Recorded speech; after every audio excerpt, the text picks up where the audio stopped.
You know, you've been programmed from the very beginning of your life to be a certain way. You know, the person that you are today is definitely shaped by your formative years, as well as all of the changes that you were willing to do to improve and to heal, depending on what type of experiences you had in your childhood.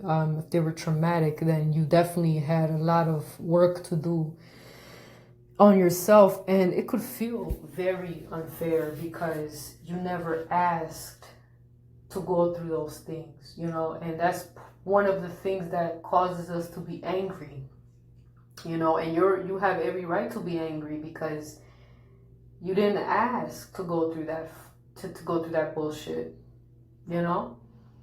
And so don't feel bad for feeling that, but you feel the feelings. You let it out, you release it in a healthy way, and you go through that process. So here's something that you have to keep in mind as you heal throughout this time, is that you have got to be careful with the type of people that you get involved with, you know, because a lot of times people can smell you, you know. They can smell that the vulnerability smells so good, right? They could smell your weaknesses. They can feel it. You know, we always talk about empaths and stuff, you know, and I don't really say the word empath too much because I feel like it's thrown around so much, but empath, we know what that is. Someone that's very emotionally and spiritually in tune with the people around them and with themselves. And then you tend a tendency to absorb too much energy that does not belong to you. That's what we're talking about. Well, you have that, but then you also have individuals that have that same gift of, you know, sensing energies from people, but they use it for the wrong reasons. There's people that they know what type of person you are. They know that you're loving, caring, empathetic, compassionate, and they can sense that from you. They could even sense that you're spiritually gifted. And so they approach you, and you might have had some weird times when random people just approach you out of nowhere, and then they'll say something that they'll hint that they know that you're spiritual, you know, or that they like to orbit around you, your vicinity, because they can sense something, you know. It's like they're trying to get a feel for who you are for some reason, you know. And sometimes it's not a bad thing, you know. Sometimes people really do like your aura, your energy, your presence, you know. It's very comforting, right? But you also have to keep in mind that there are people that, you know, they have that same gift that the empaths have, but they use it for the wrong reasons. You know, they use it to where that's how they find their victims. And that's what we're going to get into in this video is when you're a person that has been through a lot in your childhood, you know, all types of wounds and stuff, you have got to pay attention to this video right now. I'm telling, like, really, because this is important. And I know because I had to keep this in mind for myself too. And you know, when you're a person that you never had nobody to talk to, you didn't have much emotional support growing up, and even as you become a little bit older, you become like, you just want someone to listen to you. And when you're that type of person, you got to be very careful, especially if you're not healed, because, you know, a person could be sent to you to do that, and they come in a disguise of, you know, they come in an innocent disguise, like, oh, I just want to pray for you. What's going on? You know, it looks like something's going on now. You know, I find it very strange. If you've ever encountered this, you know, before, where a stranger, somebody that you never really talk to like that, you never associated with, but maybe it's a new person coming into your life, whether you're at the park, the track field, you know, the school, the whatever the hell you're at. If you have somebody just coming to you, and it's like they kind of give off this vibe like they want to know your business, or they're looking like they care, you know, they're looking like I would like to call this, it's like the so-called the fake first responder is when they come to you, like, because they already can sense that vulnerable energy that you carry from going through so much, and they want to come in at the right time to basically infiltrate into your life. That's essentially what they're doing, you know.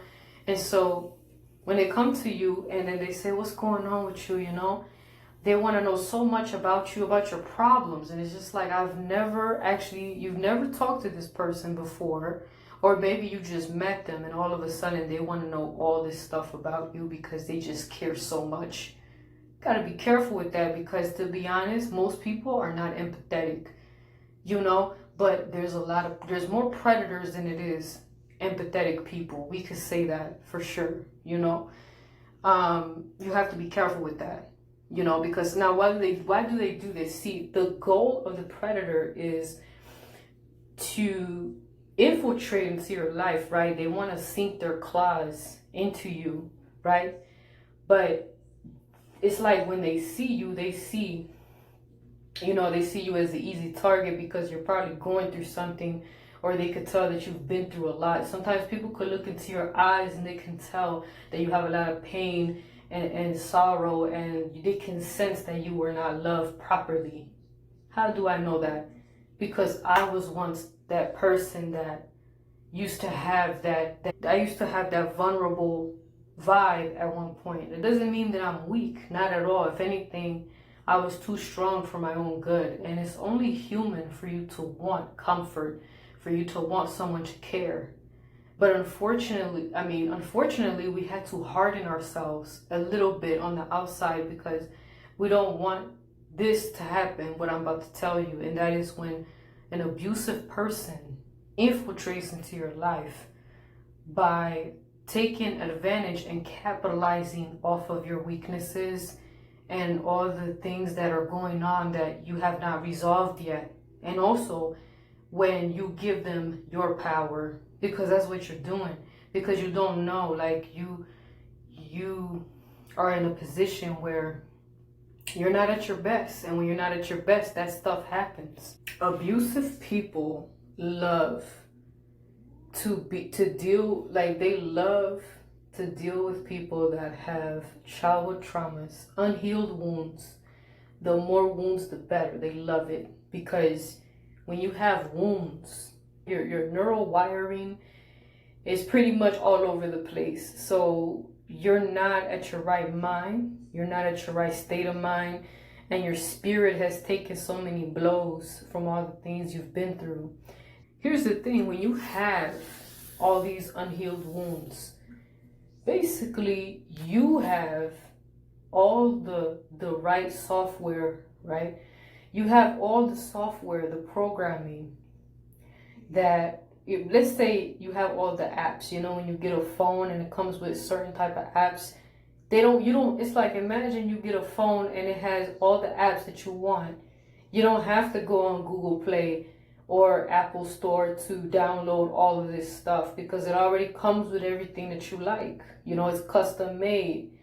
It has all of that. So imagine that. But when in the mind of an abusive person, they want to find somebody that has all the apps, all the software already installed into the device, so they don't have to work hard to groom you and break you down in the process because you already been there, you know. So they look at someone that has been through a lot, has a lot of wounds that have not been healed yet.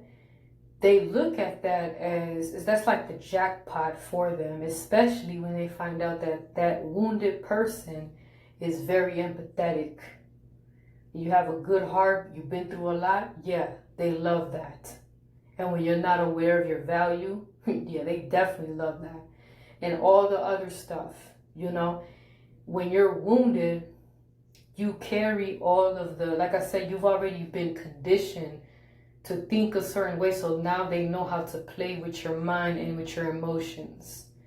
They can control you like it's like having a remote control, because it's almost like your childhood abuser passed the remote to your abusive partner. You know, like, hey, here you go. They had fun when you were messing with you when you were a child, but now they're passing that remote like a baton to your abusive partner. So now that abusive partner can hurt you in a similar fashion. It's just that it's in a different dynamic. Instead of family, now it's relationship wise. And that's how generational curses and traumas continue, because it's a pattern that never stops. And when you're not awakened or aware of what's going on, you're going to fall prey to it. Especially, like I said, when you're not healed, your mind is not clear. You're not thinking clearly. And so you're more likely to fall into a destructive pattern because you don't know. And that's why. And so let me say this. I say this as someone that would have been considered the perfect victim for a toxic man, you know. And because I knew about this at a very young age, man, I was an old soul. So it's like, I've seen things, but I've also sensed things. It's like, you know, this is where you have to use your empathy gift to your advantage. Instead of allowing people to abuse you because you care so much about them, you have to use it where you can protect yourself by sensing the energies around you and the type of, energy that a person has. Sometimes, like I said, sometimes you allow the compassion to override logic. It's good that you care about people, but you have to be careful of who you care about. And don't neglect your own self just because you feel bad for someone else. No, never feel bad about an abusive person or somebody that's questionable. Don't be so quick to trust them. You're not a bad person for having boundaries, So, yeah, speaking as someone that, like I said, given the type of things that I've experienced in my early years and the type of environment that I lived in, I would have been considered the perfect victim, and I know exactly the type of, toxic men that would have loved to have me around. Not because they love me, but because they would love what I would be willing to do for them had I not been awakened. But thank goodness I woke up very early, to the point that I woke up before those who were older than me. Isn't that crazy? That's when I realized that there was something else going on with me, man. This ain't normal. It's a blessing. It's a gift. But it's definitely a sign that I was meant to break generational curses. Just like a lot of you guys out there too. And maybe it took you a little bit longer to figure it out, but your life has been spared. Your life could have went downhill a lot worse than you could imagine. Even if after the difficulties, you've had some challenges going on, but you can look back and say, you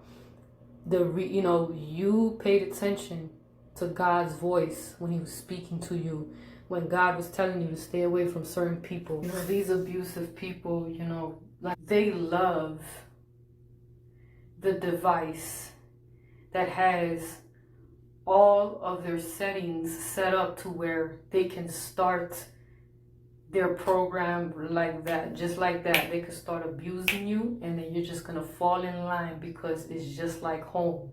It's so familiar to you. Oh, you remind me of such and such. Oh, well, you're not really thinking that, right? Because you're not consciously aware at that time when you're going through it. But on a subconscious level, your brain picks up on that familiarity, even if it's toxic. It feels like something that you're accustomed to because you fear the unknown. Or you feel like you're not good enough for the unknown, and that unknown is love. You don't think you're good enough for love, or you don't know what the hell it is. Because you were surrounded by a lot of craziness, so you never knew what that was. And then sometimes people, when they come to you in a loving way, it always comes with manipulation, laced into it. It was never genuine, so it's hard for you to detect real love, because it all just looks like love bombing and bullshit, This is so strange, but like, I don't know what it is, but it's almost like you feel like you could read a person's mind in a sense where it's like you know what they want from you. You know, and it freaks them out because now they think that you're like them. Now they think that you're the abuser or the deceptor or the narcissist, whatever you want to call them, right? That's the funny part about it. They're projecting what they are onto you because you know. But they don't realize that you know these things to protect yourself. I don't give a damn about these stupid games. You know, I just want to live my life, become better at what I do, focus on myself and in my growth, and that's it. The only people that like to abuse others are people that don't have nothing going for them. Or they just, like I said, they're just so fixated on destroying someone else. They don't have sight on what's in front of them in their own path. So they want to mess up yours. The fact that I can think like an abuser. And to protect myself, I don't actually engage in that. I just know what they want out of me. I know every detail of their moves. And so when I see it in front of me, I know what it is, and I move accordingly. I get the fuck out of Dodge. I don't question it. I get out of there. The problem is with some of us, especially speaking as a woman, is that we have a tendency to stay longer than we should because we think that there's this hope, this hope bullshit. Oh, I hope that he changes. Oh, I hope that he becomes better. That's not your fucking job. The moment you start saying that is the moment that you become his mother. And trust me, these men hate their mothers. You know? Now, I'm not sure if maybe you can apply the same thing with the men. Because some men, you know, they might encounter women that are toxic and they have a similar thing. They might have issues with their dad and they're unhealed. And they've chosen, with their free will, they've chosen to go in the wrong path and to just become someone that's abusive, you know, because ultimately being abusive is a choice. You know, people like to say, oh, the traumas and all that. Well, some of us have been through the fire and we're not burning other people on purpose. We're not trying to hurt others, you know? So there you go. It's a choice. But, you know, like I said, it's really trippy when I look back at it. Like, yeah, I would have been the perfect victim, meaning I was in the right position, you know. But the thing is, man, I have to say that praying for wisdom at age 14, it must have really did me some justice, because the knowledge that I was gaining gradually, but it was gradual, but it was like at the same time, I feel like it happened pretty early. Because even before age 14, I always had that sense of like, it's kind of like you can sense in the spirit. You're very spiritually sensitive. You can tell like somebody got that, they got that evil energy about them, you know? And when I was 5, it was a person in particular, right? That I remember, it was like, man, they were just standing by the window and I'm just looking at them like I can tell there's something off about them, you know? And you don't get that with everyone, but it's like you have that sense just like the dogs, you know? You ever seen a dog just barking at the closet and no, nothing's there? There's nothing there. There's an energy on a spiritual level that the dog can sense, and he's barking at it because they know. You know, and I know because I used to live in a house that was considered haunted, you know. And so when I lived in that place, there was a dog. There was a relative that had a dog, and that dog kept barking at the closet or in the basement. You know, certain places where it's interesting because I would spend some time with this dog sometimes, you know, and I would watch him, and I noticed that the same areas where I felt that energy, it was like a dark energy just out of nowhere, or sometimes I would feel like this wind blowing, the cold breeze just hitting me. It's almost like when you open a window and you just feel that cold breeze just hitting you like that, just like that, except there's no windows open. You're in this basement, and you know how the basement is. There's no windows and there's like no ventilation, so where is this coming from? That type of weird shit. that's what would happen. And then the dog, you know, would also sense what I'm sensing. So that's how I realized that I was, you know, me and the dog were on the same page, you know, because he could sense it.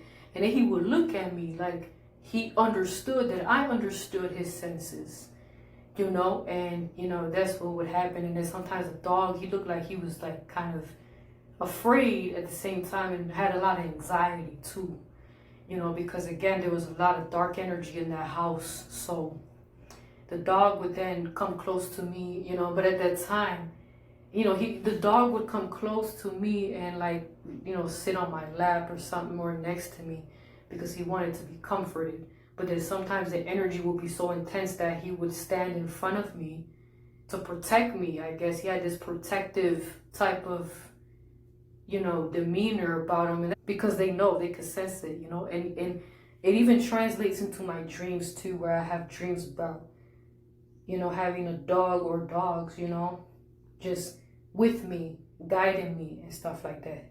So it's interesting because they could sense it. And like I said, I remember having that as a kid. You just knew it. See, since the beginning, just like that. And I took that with me as I got older. And certain individuals, I should have never told them that I knew this much. I should have just walked away. Because a lot of times, and I take that as a lesson, is that you don't want to let people know too much about what you know or how you know. And I know sometimes we like to shit on people that try to play with our intelligence and try to act like we're dumb, like we don't not supposed to know what they are. And you could honestly, I learned that it's best for you to let them underestimate you. It's best for you to play dumb. Let them think that. Because when they know how intelligent you are, they're going to come in with the big guns spiritually, right?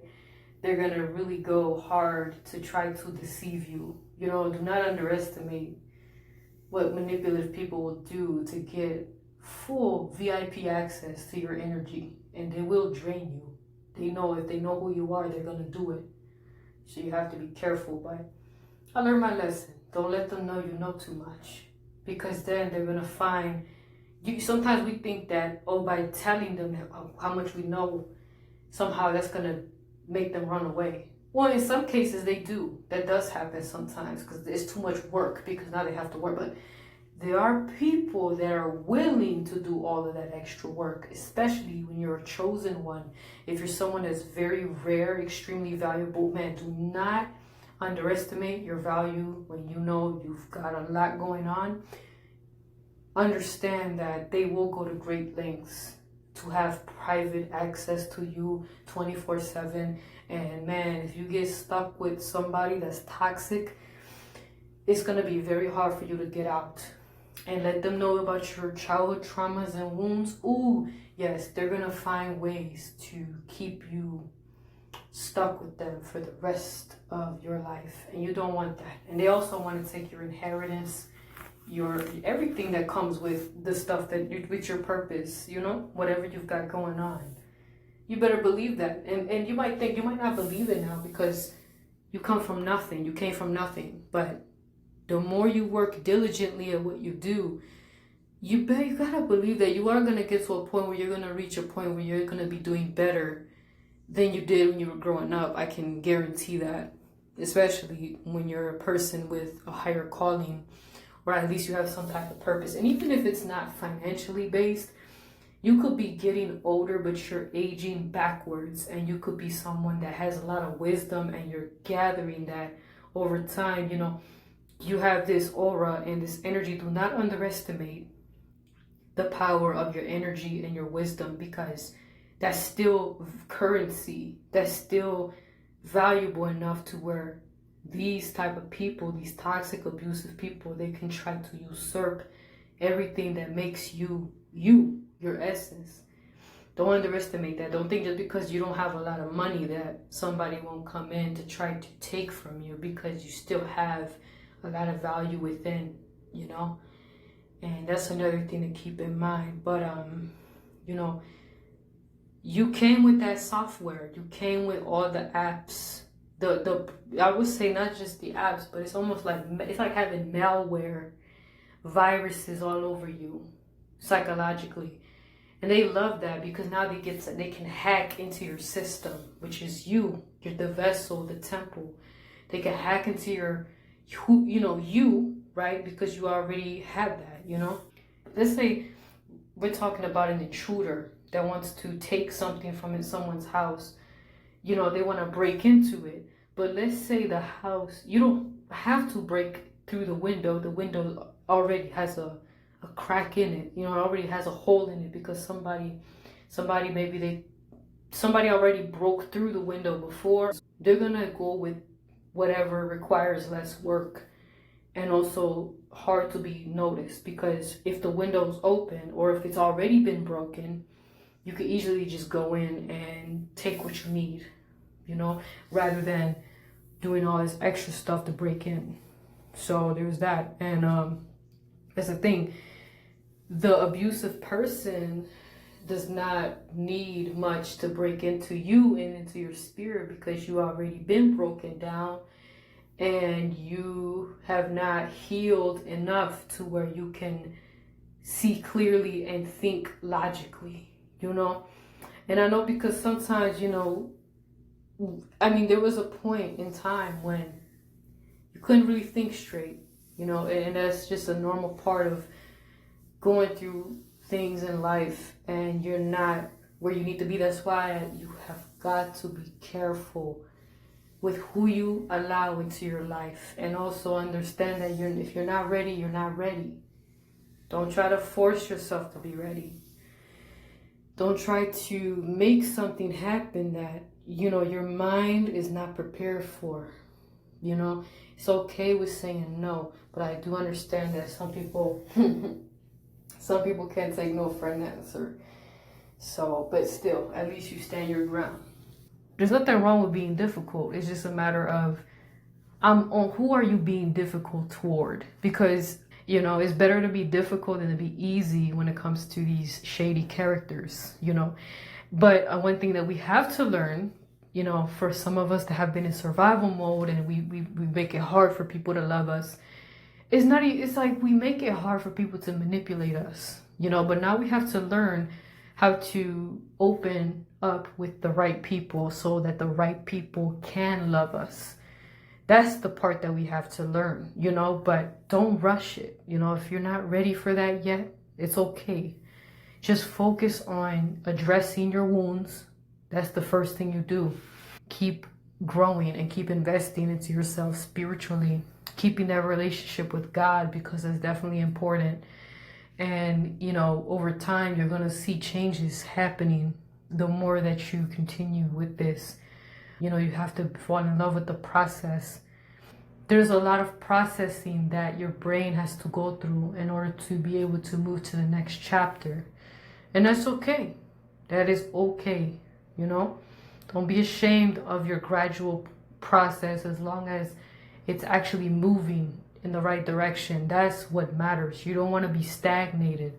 You want to at least move in a steady pace in the right direction. That actually means a lot more than being stuck. And so once you address those wounds, now you're going to start to gravitate toward learning how to accept love from people that are actually genuine people, being open to the right people and having that discernment to know, okay, this is okay. This is, your affection will awaken as you heal. And that's a beautiful thing to go through.